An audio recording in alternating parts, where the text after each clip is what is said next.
लिए जीवन के कुछ दिव्य अनुभव आपके साथ शेयर कर रहे हैं। श्रावण महीना था और मन में ऐसा संकल्प हुआ कि इस बार नेपाल के महाराजा पशुपतिनाथ का दर्शन किया जाए। अपने आश्रम से बिल्वपत्र, रुद्राक्ष की मालाएं और बहुत सी पूजा सामग्री,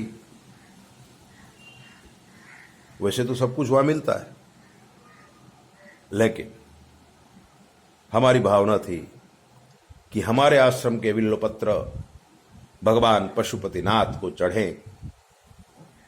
चित्रकूट विभुदबसेरा जो हमारा आश्रम है, राजापुर गांव, तुलसीदास जी महाराज की जन्मभूमि, वहां हमने 3 पेड़ बिलीपत्र के लगाए। शिष्यों के द्वारा बिलीपत्र तुड़वाया गया। रुद्राक्ष की माला तो नेपाल में भी बहुत मिलती है, लेकिन हम हरिद्वार से लाए थे। सारी सामग्री लेकर भगवान पशुपतिनाथ का स्मरण करते हुए बाय रोड अपनी ही गाड़ी से हम निकले। गोरखपुर आया। गोरखपुर में गोरखनाथ पीठ का दर्शन किया, जहां योगी जी विराजते हैं। आजकल तो वो उत्तर प्रदेश के सीएम बन गए हैं। वो गोरखपीठ बहुत पुरानी पीठ है। गुरु गोरखनाथ से वो परंपरा शुरू हुई, नाथ संप्रदाय। दर्शन किए थे, उसके बाद निकले थे नेपाल के लिए। गोरक्षपीठ से हम थोड़ा आगे गए। जंगली एरिया आता है और उस जंगली एरिया में हमने एक मंदिर देखा। बस्ती नहीं थी, पेड़ों के बीच में मंदिर था। बहुत छोटा था, विशाल नहीं था। हमारे मन में यह भाव आया कि ऐसे जंगल में ये मंदिर है, कुछ न कुछ महत्व तो जरूर होगा, क्योंकि पशुपतिनाथ का और गुरु गोरखनाथ का संबंध है। नवनाग में से नवनाथ हुए और यहां पशुपतिनाथ भी हुए, काशी विश्वनाथ भी हुए। तो एक तरफ पशुपतिनाथ, एक तरफ काशी विश्वनाथ, बीच में गुरु गोरखनाथ। मैंने कहा अरे नाथ का तो कुछ अलौकिक ही बात है, चलो तो सही। हमने गाड़ी रुकवाई थी, नीचे उतरे थे। 100-150 कदम ही चलना था। हमने कहा चलो थोड़ी देर बैठेंगे, पानी वानी पिएंगे और थोड़ा हवा लेंगे, क्योंकि हम अपनी गाड़ी के अंदर तो खाना पाना सब साथ में रखते हैं, बिछाने का भी रखते हैं, सोने का भी रखते हैं। जब भी हम यात्रा के लिए जाते हैं, सारी व्यवस्थाएं हमारे गाड़ी में हम रखते हैं, ताकि हमें कहीं किसी भी चीज की कोई तकलीफ न पड़े। मंदिर में हम पहुंचे। मंदिर कोई विशेष नहीं था, एक शिवलिंग थी, थोड़ा फूल चढ़ा हुआ था, बिलीपत्र चढ़े हुए थे और 2 केला रखे थे।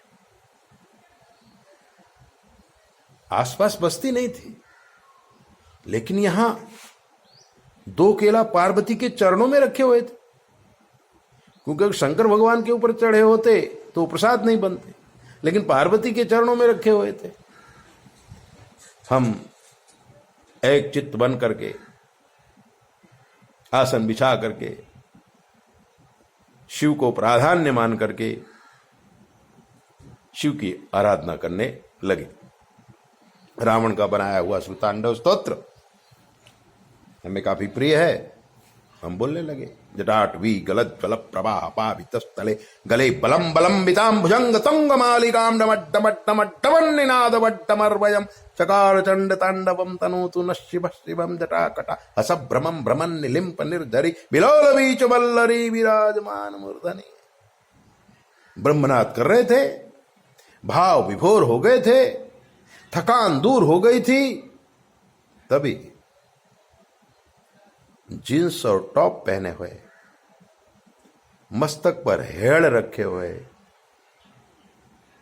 एक लड़की आई थी, जिसकी उम्र 30 के आसपास होगी। ज्यादा ईवान भी नहीं थी और बुढ़ी भी नहीं थी, लेकिन जच रही थी। काफी आकर्षण था उसके चेहरे पर।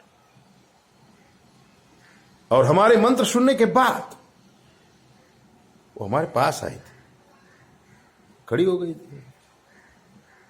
हमारे मंत्र पूरे हुए, हम निकलने लगे तो उसने हमको नमस्कार कर दिया, हमने भी नमस्कार कर दिया।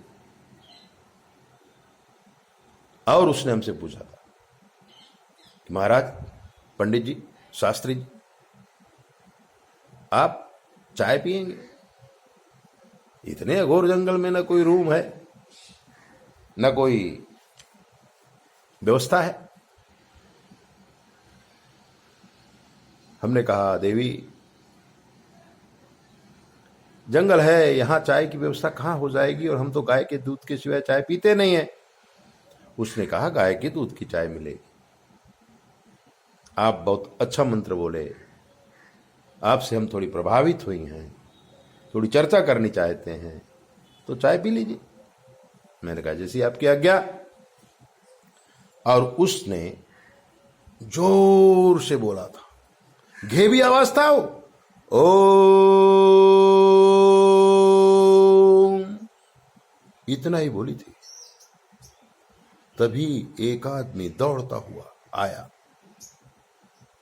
और उसके हाथ में चाय की किटली थी, कोई बड़ा पात्र, और 3-4 चांदी की गिलास थी।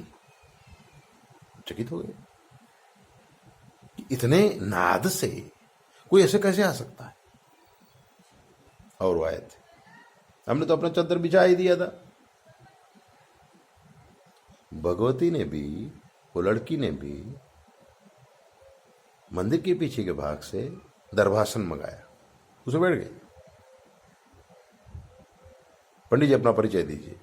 और हमने परिचय दिया कि इस प्रकार से हम पंडित हैं और पशुपतिनाथ के दर्शन करने के लिए जा रहे हैं। उसने कहा था, सही जगह पर आप रुक गए।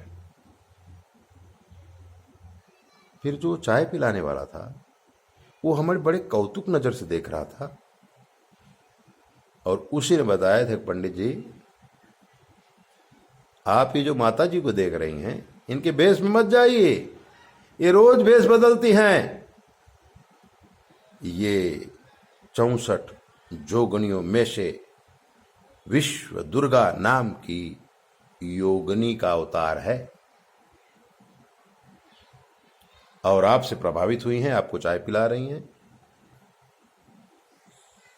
इनकी आज्ञा से मैं आया हूं और इनकी इच्छा मात्र से ही सारी चीजें प्रकट हो जाती है।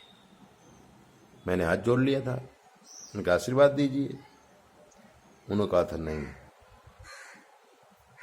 देवी के चरण में जो 2 केला पड़े हैं वो तुम खा ले और तेरा कल्याण हो जाएगा, और चाय पी ले।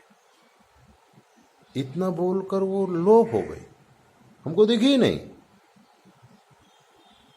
बड़ा कौतुक था, हम भी घबरा गए। लेकिन ईश्वरी इच्छा मान करके हम वो 2 केला खाए थे। चाय भी ग्लास में रखी हुई थी, ग्लास चांदी की थी, और हम 5 आदमी थे, 5 में चाय रख के वो चाय रखने वाला भी चला गया था। हमने अपने शिष्यों की तरफ देखा, शिष्यों ने कहा, पीजिए। हमने चाय पिया, ग्लास रखा और हाथ धोने के लिए जहां पानी लेने गए, ग्लास भी नहीं थी। इसे क्या मानेंगे? अनजानी योगनी।